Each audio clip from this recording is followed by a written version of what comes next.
Happy time when we can spend a few minutes with Bob Hope, and here he is with his golf club. Where all has this one been now? Well, I carry this around. It's sort of a golf club, and I use it as a cane on some of my slower mornings, you know.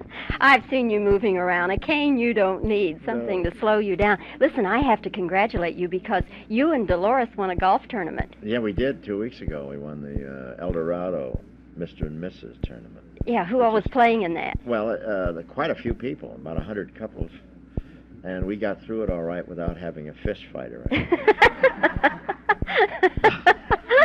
It's fun, though. It was really fun. Yeah, who plays the better game now, you or Dolores? Well, she plays, but she hadn't played as much as I have. I play all the time, but she came up and hit some great shots. She had to win. Yeah. What's her best game, putting or driving? She putts better than anybody because she's so silly. She uses the same stroke every time, you know, which to me is ridiculous because I change on every green. And what is your best game, putting or driving? I would say my driving, you know.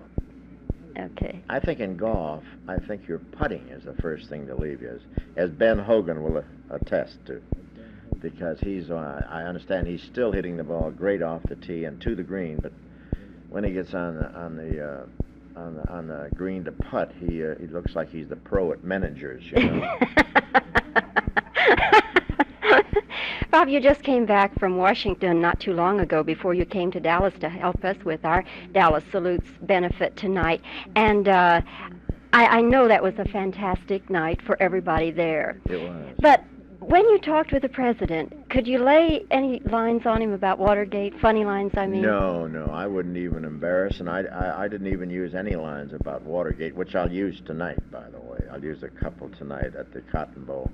Because, he was running the show, you know, and he was sitting right there, and he was so concerned about everything, and make sure the show went great. You'd think he was the producer instead of the President of the United States.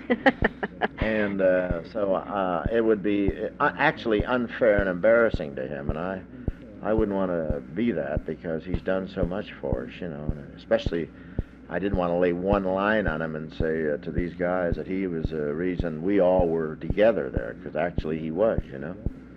And so I wouldn't embarrass him at all.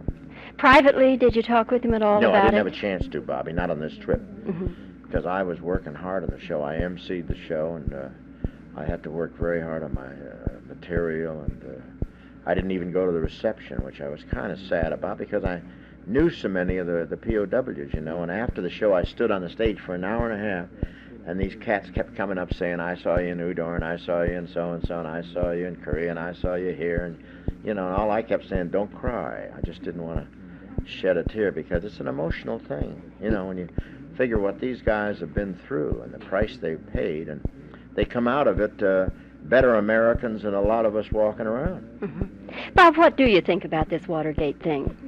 Well, I tell you, I have been associated with politics and with politicians, and every president of the United States, I've been fortunate enough for the last 6 of them to be friends because I'm in a position where they invite me to meet people and do a dinner for them, and I know them, and I got to know all of them, and I got to know and like Jack Kennedy and Lyndon Johnson and Eisenhower and Truman and FDR. They were all good friends of mine, and I know what happens in politics. It's worse than war, you know. Politics is a great thing for the winner, and the loser sits around figuring how he can win the next time, you know. And I don't. You're not old enough to really know some of the politics that have been going on. But John Roosevelt said the other day for the microphone, he said, "Well, we have been. My father started all the bugging, you know." And so politics, many times it's like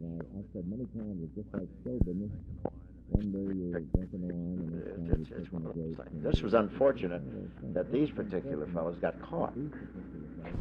Bob, a couple of your buddies just walked in. We have to say hello to Mike Connors and Marty Allen back there. Yeah. How do you do, men? Men of Agva. Men of Aftra. Marty was sitting next to me in the lobby of the hotel, and a woman came up and said, Bob Hope, how are you? And turned to Marty and said, who are you? He said, I'm Mrs. Hope. Don't you love that? I love people anyway. A woman walked up to me a couple of weeks ago. Boy, this is true. And she walked up to me and said, "Are you live?" I said, "No, I'm on tape." She said, "Oh." They're both getting ready. They're rehearsing for the show. Both Cotton Bow. Yes, yes. They both were great enough to come down. Like big. Come on in here and say hello. Yeah. Come on, fellas, come in and just Walk in. we'll share a camera and a micro. Look at Marty fixing his hair. Can you believe him? Can you believe him? Hi, Mike. I'm Bobbie Wygant. Good to see you. Down behind us here, we'll get. Hi, Marty. Good to see you again. Come down. Okay. Thought you'd be interested in knowing that Fort Worth's on fire. Marty always makes my day when he comes to town. Why is it whenever we're around Bob, we're always on our knees? What is he trying to tell us something here? He is the king. He is the king. Mike, I was talking with. Okay, and that's Tony Zoppi, and all you Dallas folks remember Tony Zoppi in from the Riviera Hotel. Yeah, okay, we'll get a little chair here. Mike, do you... Want one over Mannix? Yeah. Why did you leave over? I just did. See that? Oh, no, that's all right. What with you? You got the mic now, Marty. Hello there. Oh, that's the biggest mistake you made, giving him a mic. We were just in, we just left our wives in Neiman Marcus with a credit card. That's all. Yeah. It's over. Brand new one. It's over. Frenchie and Mary Lou are... This better be the last benefit for a while, then, if you turn him loose in Neiman Marcus. The next one's going to have to be for us.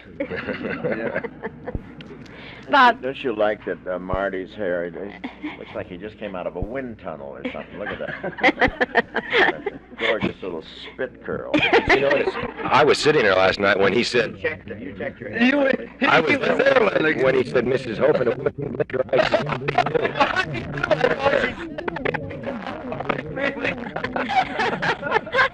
Yeah, Dolores is going to be seeing her lawyer, and you're all going to be in a lot of trouble.